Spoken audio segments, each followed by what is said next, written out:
Hi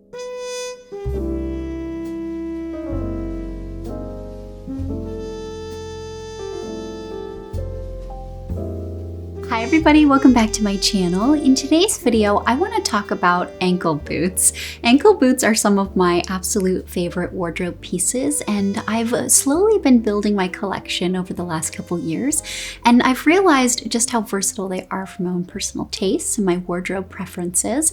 So in today's video, I wanted to go over all of the things you need to know about ankle boots. I have a ton of notes in front of me, and my objective for this video is to hopefully give you some pointers that you can keep in mind in order to find the highest quality ankle boots possible so that you can invest in a pair that you can have for many, many years, if not forever. So let's get started. Let's start things off with the basic anatomy of an ankle boot. This is also the basic anatomy of most boots and most shoes. These are terms and expressions that are important to understand so you know what to ask for and how to navigate your preferences.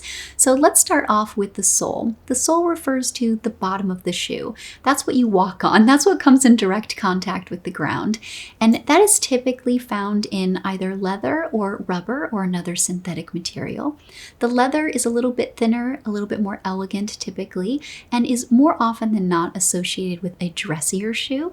And then rubber can come in really thin widths all the way up to really thick widths, like kind of like a lug sole, and those are a little bit more versatile for inclement weather. So if you live in a climate that has a lot of rain or a lot of snow, that is something that's really helpful to not get your foot wet. They'll also last a little bit longer in those conditions. Now, the shaft of the boot refers to anything from the ankle all the way up. So that is going to be as far up as it comes on your leg, basically. So if it's a knee-high boot, the shaft will be tall, 18, 19, 20, 22 inches sometimes. And then if it's an ankle boot, that's typically something that's around 10 inches or less. I've seen ankle boots that are basically like shoes. The ankle is so low, the shaft is so low. And then I've also seen some that are, depending on your height, almost a knee-high boot because the shaft is so high. So that is something that's totally up to preference. It's based on what you like to wear, what you feel good in, and what is going to keep your leg protected. So for someone like me, I'm petite, but I like to wear shorter pants, and I like that break of a cropped pant and then a taller ankle boot. So I really like taller shafts, especially lately, and I think it adds something really nice to my outfits. And then the last term I want to go over is the upper. The upper refers to anything that's attached to the sole of the boot or the shoe. So to create a shoe, you essentially attach a sole to an upper, and the upper encompasses all of the pretty stuff that goes into each pair of shoes. So whether that's laces or grommets, buckles, zippers, everything. And an upper can be constructed from leather and different types of leather, all the way to faux leather, polyurethane, or plastic materials. And it's important to understand your preferences in this because it will dictate the longevity of the boot, and then of course anything that's going to be perfect for your individual lifestyle. So obviously if you want a rain boot, you want something in rubber, but if you're looking for a more formal or versatile boot, a leather or a faux leather is probably going to be perfect for you. Now let's go over how your boot should fit you. This is something that seems super obvious, but I find is a little bit nuanced actually, and there are some things you should keep in mind in order to ensure the health of your foot, but also how comfortable your boots are. So you can find a pair that you can enjoy wearing, because that really breaks a pair of shoes for me if they're not comfortable. So these pointers will help you find a pair that is. So the first thing is that your foot should be snug inside of your boot everywhere but the heel. Having a little bit of slippage in the back is normal and is expected, especially when you take into consideration that most boots are designed to be worn with thick socks to keep your feet nice and snug and warm. So it's important to have some room back there. So when I say room, I mean about a half an inch to a quarter of an inch, somewhere in that range.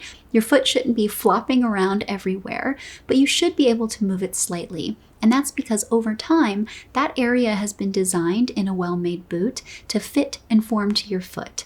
So it'll become a perfect fit if you start out with just a tiny bit of room. So similarly, you want to make sure that you can wiggle your toes in the toe box of the boot and that they aren't pressed up against the front.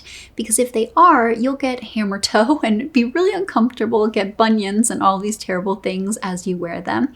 Not to mention you won't ever reach for them because they'll be really uncomfortable.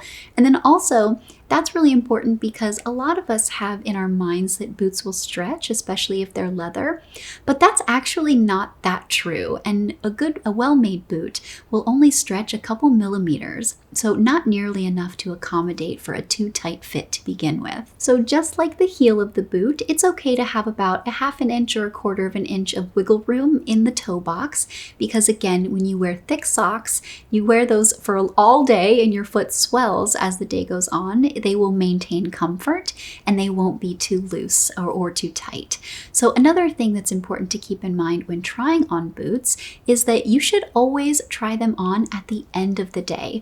Our feet swell for all shoes in general, but certainly when it comes to boots, our feet will swell as we've been out and about walking, as we're dehydrated, as it's cold or hot during the day.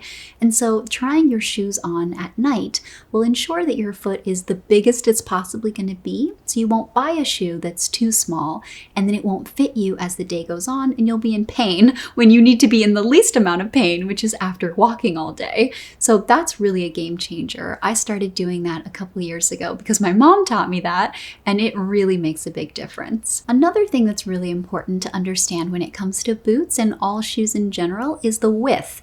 Widths are typically medium width. That's about a D width is what they're typically labeled as if they have the little letter after the number. And that refers to kind of like your run-of-the-mill average size foot. But if you have a really thin foot, you may want to look for narrow widths. And then if you have a really wide foot, you might want to look for wider widths. And just like everything we've talked about, that will help ensure that it has the best fit for you. It's comfortable overall, and again, your foot can mold into the shoe can mold to your foot without sacrificing comfort. And then the last fit point that I want to go over is arguably the most important one, and this is also a total game changer when you start doing this, and that is the flex point. The flex point refers to where the boot bends, and likewise where your foot bends. So to kind of figure this out without trying on the boot, you want to make sure that the widest part of the boot coincides with the widest part of your foot. And what that is going to do is ensure that as you walk and your foot naturally bends, the boot naturally bends with it. So everything will mold really comfortably. You'll have a pair of boots that feel like second skin and a pair that you can wear all day long without having to sacrifice comfort. Now let's talk about signs of a high quality boot. These are things you're going to want to keep in mind in order to find a pair of boots that has been made to last, a pair that will stand the test of time, and a pair that you can repair and enjoy for many, many years. So the first thing to consider is the overall materials used. So I talked about this briefly at the beginning when I talked about leather soles and rubber soles, but specifically here, I want to focus on the material of the upper. So typically, if you're looking for a boot that will look really good for a long time and something that will be durable, full grain leather tends to be the best.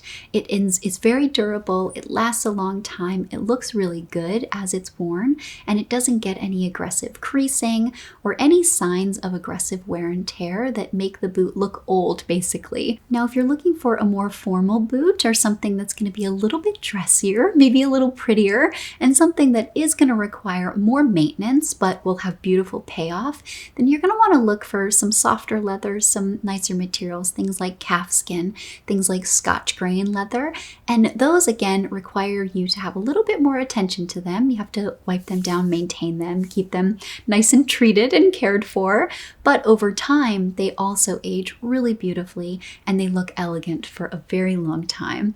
So basically, the most important thing to keep in mind in this category is that if a boot has been made with a good material, they will disclose that. It's not something you want to hide because it's an indicator of beautiful quality.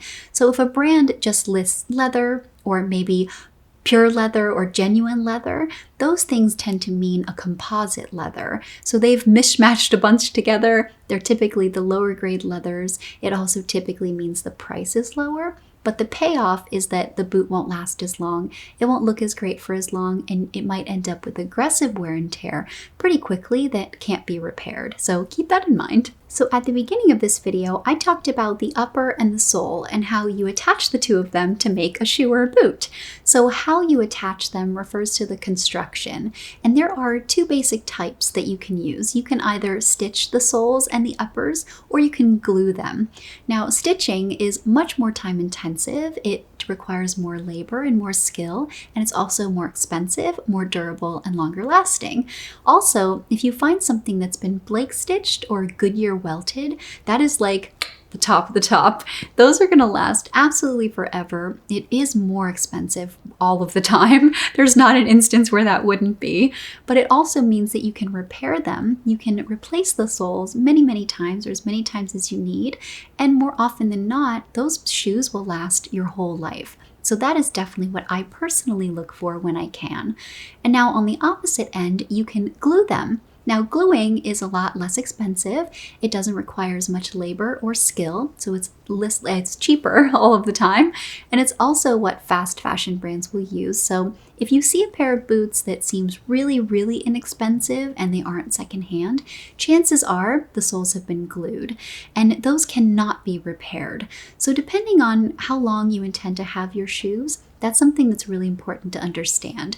So if you're investing for the long haul, I recommend going for stitching. And then another thing that's really important to understand when it comes to the highest quality possible is how those boots have been produced. So you can have things that have been hand done, handmade, and handcrafted. That is obviously the better choice. Those tend to be made in smaller batches. They last longer. There's been more attention to detail, and it just tends to result in a higher quality product. Versus the opposite, which would be factory mass produced. So a lot of fast fashion brands will mass produce things, and there can be cut corners, things can be skimped, you might find inconsistencies in the boots, and then of course have excess because they're made in such excessive quantities. So keep that in mind. That will dictate the price, as with everything we've talked about. And depending on your preferences, how long you intend to have your boots, and your budget, those are all things that are important to understand so you can find the best one for you. And then the last thing I want to talk about in this category is price. Now, price is going to coincide with all of the things that we just discussed. So the more of those traits your boots have, the higher the price. The fewer of those, the lower the price. So that all comes down to personal budget and preferences, how much you can obviously afford to pay, how much you want to pay, and how often you intend to wear them, and how long you want those boots around. If you plan on wearing them all the time for the next 20 years, then your cost per wear will be lower for a higher quality pair of boots versus a pair that maybe will wear out in 2 years and then you'll need to replace. So that's very personal, but I did want to bring it up because there are ways to work around that. By shopping vintage or secondhand, you can find beautiful boots, as with most things that I recommend on this channel, that are the absolute highest quality, but at a lower, almost fast fashion price, simply because they're secondhand or vintage. So I always recommend checking there. Now let's talk about some top boot styles. Throughout most of this video, I've been saying ankle boots a lot, but that's because just I love them and I have a lot of those in my closet, but really this is an all-encompassing boot guide, and all of these things apply to all boots. So I want to go over a couple top styles in each category, and I could go into a lot more detail about each one. Maybe if that's something you're interested in, let me know, and I will add videos into my list all about each style. But for now, we're going to keep it super top line. So let's start with pull-on or slip-on style. And the first in that category is the Chelsea boot. I love Chelsea boots. They're so comfortable, they're really practical. They're not too dressy, not too casual. I think they go with so many things. And you can identify them because they have elastic paneling and a pull tab on the back. That's to make them easy to get on and off without any laces. I love this style. Next in this category is the Jodhpur boot, and this looks a lot like a Chelsea boot, except it doesn't have the elastic paneling and it has straps around it. Really beautiful, really classic, super elegant, and kind of dressy. I really like this boot. And the last boot in the slip-on or pull-on category is the sock boot. This is a similar style to the Chelsea boot, except that it looks kind of like a sock and it fits really securely around your foot and your ankle, leaving no gaps. And I think it's a really elegant style. I think it's a lot more versatile than it looks like it would be. And I think it's a really nice one to consider if you have a more formal life, because I think you can dress it up and wear it with a lot of different things. So I'm a huge fan of that one. Now for lace-up boots, we have plain toe lace-up boots. This is a basic ankle boot, but it has no detailing on the front of it and it just has the laces.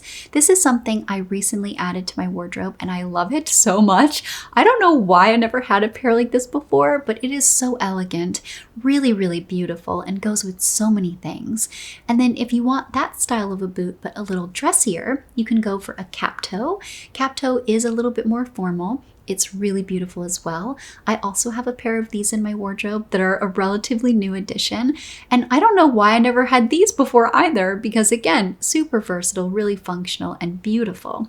And my pair is a little bit of a chunkier style, and I like that balanced with the more formal cap toe. It's a beautiful mix for my personal style. And then of course we have combat boots, and I'm a huge fan of combat boots. I've admired them for so long, but I've never added one to my own wardrobe, and I'm hoping to change that soon. So I'm currently on the hunt for a great pair. I want something that's chunky but not too chunky because I am petite, and I like that it juxtaposes with more feminine pieces or more classic pieces.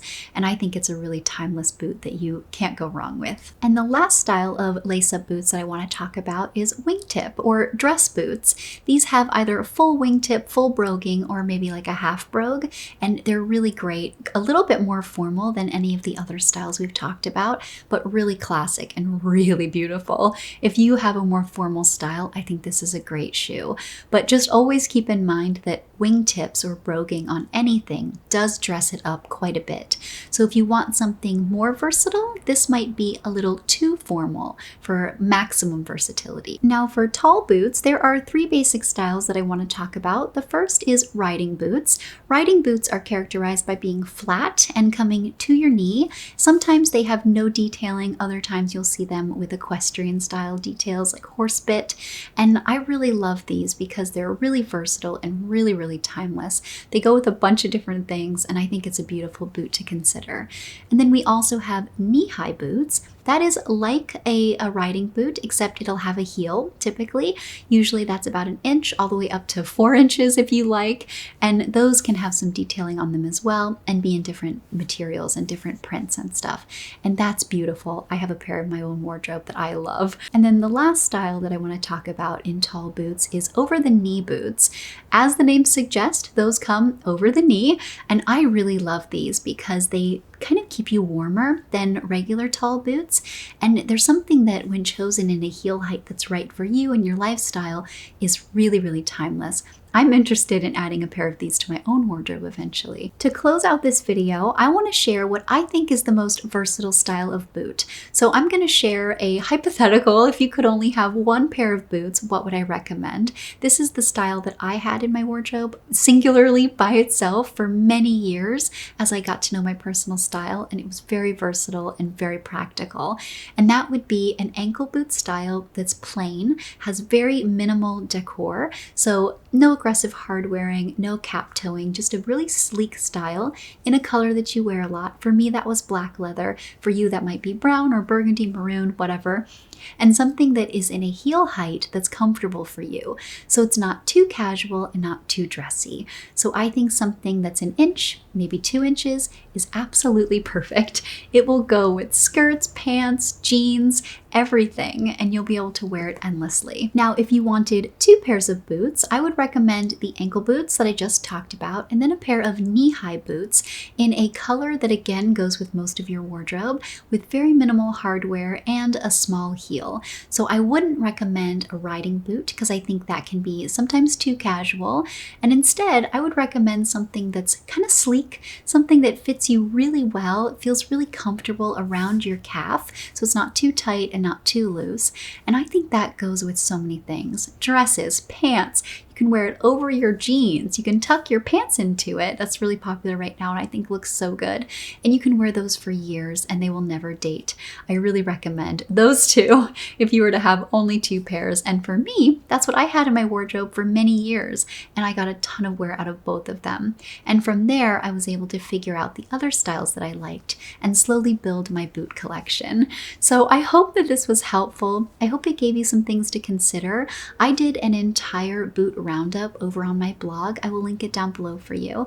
And I reviewed a bunch of boots. I did a rating system and took into consideration the construction, the material, all of that we've talked about. And hopefully you'll be able to find something over there that could be helpful. And like always, thank you so much for watching and I'll see you in my next one. Have a great day.